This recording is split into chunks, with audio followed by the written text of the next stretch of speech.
Coming up on today's episode of Airborne Unlimited, FAA rescinds onerous medical denial policy.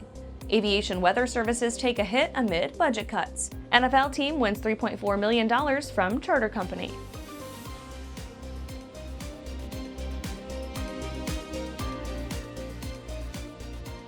Welcome to Airborne Unlimited. I'm your host, Holland Lee.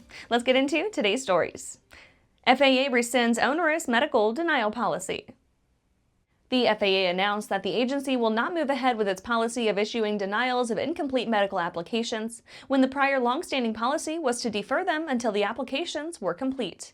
The agency said it will instead work with the aviation community to establish initiatives that will give pilots information on best practices to facilitate their medical applications, as well as assist the FAA in processing applications deferred by AMEs. The Federal Air Surgeon and Deputy Air Surgeon relayed updates on some of the initiatives already underway to improve both the application process and their processing. There has been a significant increase in the number of medical applications over the past few years, and many of them are what the agency calls complicated and require additional information and agency review through the special issuance process.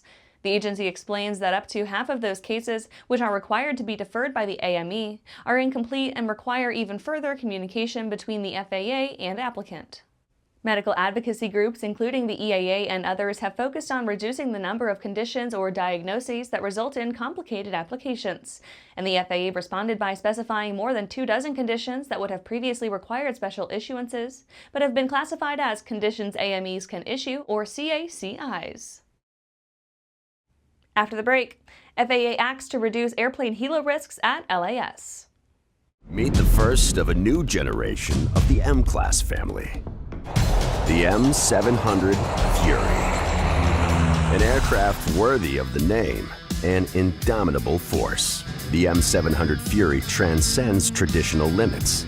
With more power, blistering performance, a finely appointed interior, and the luxury of what matters most. Time. Experience the Fury. Join the legacy. DirectFly USA proudly introduces the new Alto NG, a single-engine, two-seat light sport aircraft for the North American market. This simple, all-metal aircraft design provides low-maintenance cost, easy, comfortable access, and responsive flight controls. Equipped with a Rotax 912 engine and a ballistic parachute, the Alto NG is reliable and safe.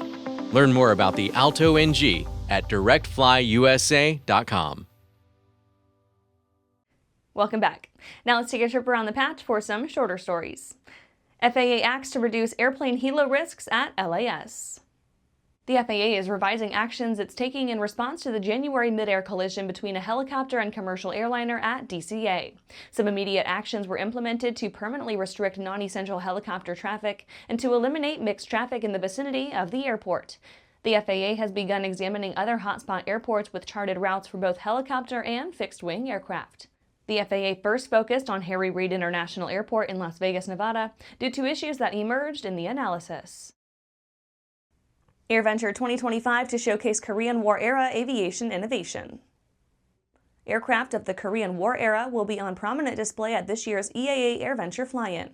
Piston aircraft from that era that are committed to AirVenture include the Corsair, P-51 Mustang, B-29 Stratofortress, AD-4 and AD-5W Skyraiders, PBY-4 and the L-5. Jets attending are the P-80, F-84, MiG-15, MiG-17, and F-86 Sabre. This year also notes the 85th anniversary of the Corsair, 80th anniversary of the A-1 Skyraider, and the 75th anniversary of the MiG-17. United to purchase up to 200 JetZero Z4 aircraft. United Airlines has opened a partnership with JetZero that could place it to receive 200 Z4 all-wing aircraft. The design aims to reduce fuel consumption by up to 50%. The investment was pushed through under United Airlines Ventures, which was created specifically to, quote, support our efforts to find innovative companies that can enhance the customer travel experience and help the airline lower its carbon footprint, end quote, according to UAV head Andrew Chang. The deal includes no firm orders, but puts United on a path to purchase up to 100 aircraft with the option for 100 more. Boom gears up to test Symphony engine in Colorado. Boom Supersonic, manufacturer of the XB-1 jet, recently announced that it would be using the Colorado Air and Spaceport to test its Symphony engine. The $3 to $5 million test facility will allow Boom to develop a sound propulsion system for its upcoming supersonic airliner, the AeroVenture. The manufacturer has been on top of its game this past year, recently completing a full test cycle of its first supersonic design, the XB-1. The aircraft, also nicknamed Baby Boom, is a 1/3 scale piloted technology demonstrator for the AeroVenture. Well, that's it for today's trip around the patch. Let's get back to the rest of the news. Aviation weather services take a hit amid budget cuts. A recent report from the National Weather Service showing vacancies as high as 40% in some forecast offices has the industry bracing for lower accuracy and slower data reporting. The agency has already begun cutting several weather collection methods in more heavily affected areas. Like many other groups, the National Weather Service was a victim of government-issued pushes for staff cuts and hiring freezes. Upwards of 500 people have left the NWS's parent agency, NOAA, this year, with 200 being from already understaffed weather forecasting offices. This has caused not only low-level positions to be left vacant, but also higher priority roles, like a meteorologist in charge at the NWS Louisville office. The firings quickly earned criticism from both internal and external stakeholders, warning that leaving too many vacant positions would negatively affect both the accuracy and efficiency of weather reporting. One piece of the puzzle that has already been damaged by the staff shortage is weather balloon launches. The NWS recently announced that it would be reducing or completely stopping balloon operations at 11 locations, reducing the amount of atmospheric data collection. This hinders the service's ability to build accurate weather models and forecasts. After these messages, NFL team wins $3.4 million from charter company.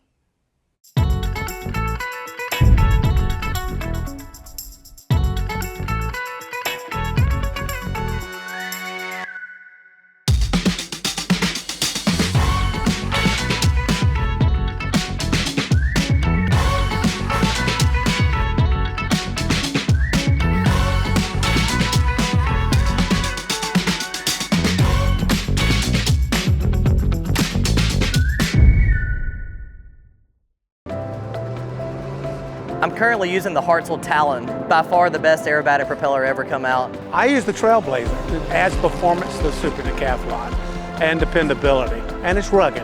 Hartzel's been an excellent partner for Whip Air, just in terms of your product support as well as keeping an eye on the market and developing new products that meet demand.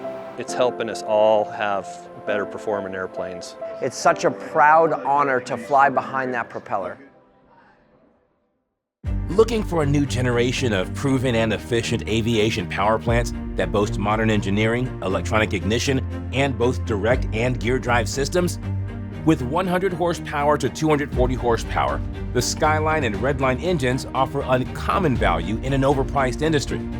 Whether you are looking for fixed wing or rotor, MW Fly Americas has been established to service the American market with dedication and expertise. MWFlyAmericas.com. Welcome back. NFL team wins $3.4 million from charter company.